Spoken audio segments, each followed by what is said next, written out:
Now, I'm pretty sure some of you that may pay attention to global, things that's going on, you're hearing that Israel is now attacking Iran and Iran is attacking them back. So you may say, okay, Phil, what that got to do with us? Well, this is what it has to do with you, or possibly has to do with you. If they escalate this conflict a little bit more, now Trump talking about the U.S. may even get involved with it.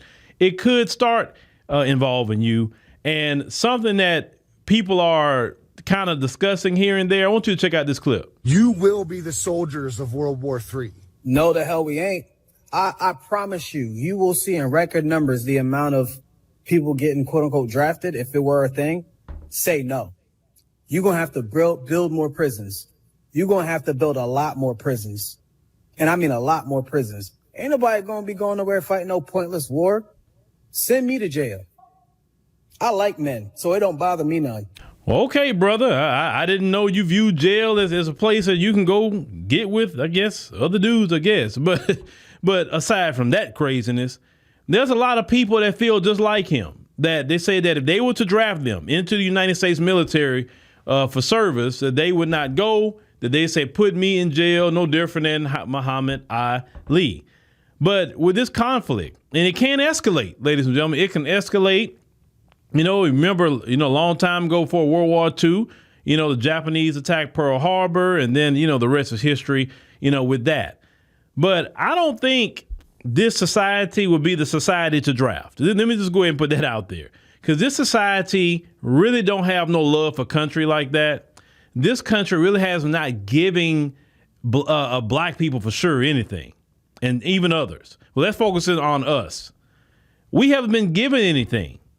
See, if you go back to World War II, when my grandfather was fighting in World War II, there was a time period where black people, even though they were treated horribly, they can at least work a job and provide a home, not an apartment, but a house. Okay, one job can buy 2 cars. Your wife can stay home to take care of your children.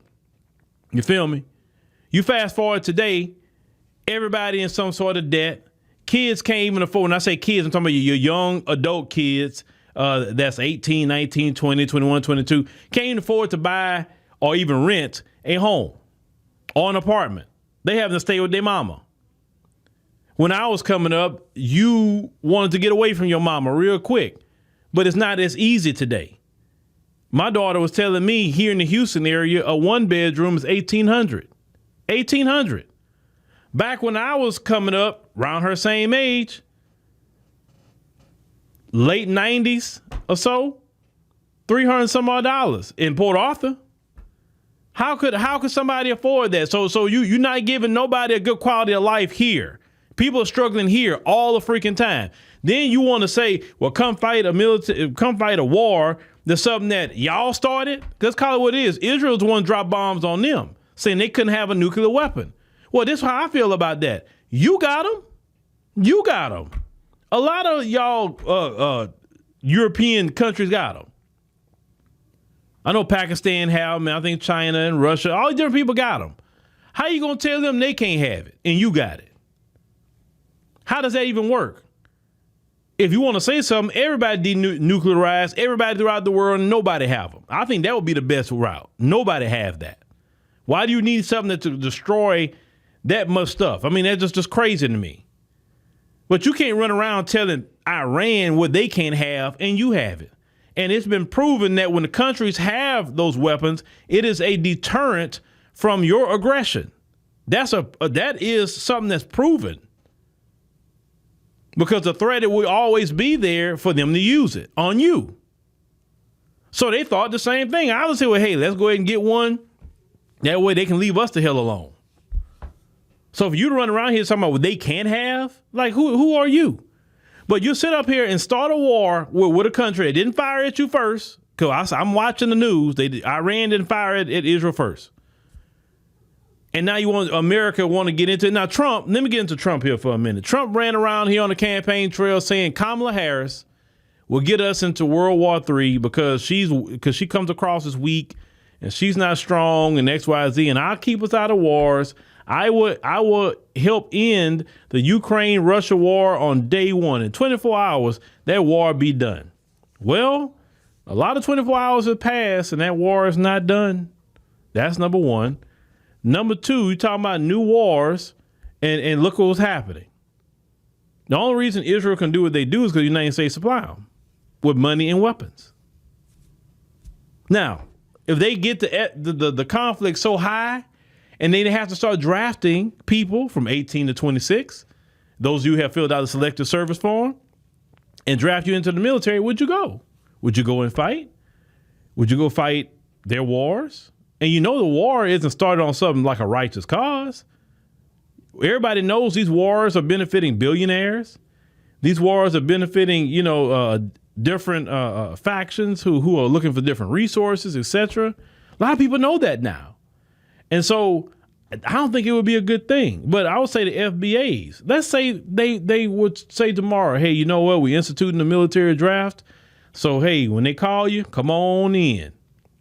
What would a lot of you do? Would you go to jail? See, now this circles back to what I was saying to you before. Back in 2018, when I first got back from Ethiopia, I told a lot of you, hey, man, get your passport. Make sure you got a driver's license. Make sure you got a voter registration card. That's something I always taught. Some people listen. Some people told me, hey, man, I got mine for the first time, whatever. I say, even if you don't go nowhere as of yet, just get it. Just have it, just in case you need it. I was talking to my daughter earlier about, this situation. And I said, so if they wanted to draft you into the military, right? I said, what would you do? I'll leave. I ain't going to fight them people war. He said, not at all. And see, this a deal. I made sure all my children, because I have, a lot of grown children. I made all sure all my children had their passport. And it's another thing about travel. When I told you I was traveling, going to the African continent and things like that, I built relationships with people. So I can literally go with my grown children and say, hey, let me get this apartment. Let me get this. Okay, y'all stay here. Hey, this person, hey, make sure you keep an eye out on them. Make sure they're good or whatever, right? Show them the ropes or whatever. I got relationships and I got people in multiple countries in the African continent that I can do that with. Do you have that kind of relationship? No. A lot of you don't. But if something like that would happen, y'all be emailing me and calling, trying to say, hey, Phil, how did you do it? And who do you know? And X, Y, Z. I tell black people, you stop listening to people telling you don't go nowhere, don't try. Have your doggone passport. Because if something was to go down, you're going to wish you had it. You're going to wish you had it if something was to go down. Especially for your children. Because let's call it what it is. I'm a firm believer of black children going to lose their life for these people. They still calling us the N-word. And they haven't paid us our reparations. Man, please. My grandfather fought in World War II. And he came back to this country to be called the N-word with no civil rights. Some soldiers would come back to this country and was, put on a tree, not to say another word, in a military uniform. You understand?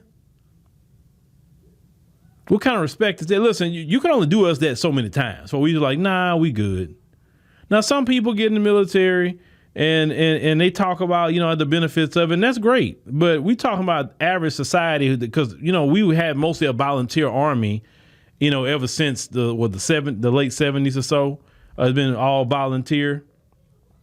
But I don't think drafting people would be the right route to go. No, I don't think drafting people would. Now, I think maybe if they wanted to up the incentives to the point that it's like it's a deal that you just can't refuse, that'd be one thing. But drafting, especially this generation, this one, no, they'd rather go to jail. They'd rather go to jail. They'll be cool in jail. They'll do I think it's like 5 years or something like that. If you dodge the draft or whatever, they'll go do their 5 and that's it. They would not care. They won't care. And the deal is, if you got millions of people who refusing to go, you can't jail them all. That's the thing. You can't jail them all. So I don't think getting involved in this war would be the thing to do. I mean, what happened to America first? That's not America first, getting involved with foreign wars. It's not America first. You're not solving the problem of America first. Actually, that's going to make gas prices jack up because you're disrupting the oil over there. And a lot of times the oil is being used over here. But that's something I want y'all to think about. If they get into World War III and they start drafting your child, and I'm talking about your grown children, 18 to 26, what would you do? What position you be in? You'd tell them, hey, son, daughter, just go to jail?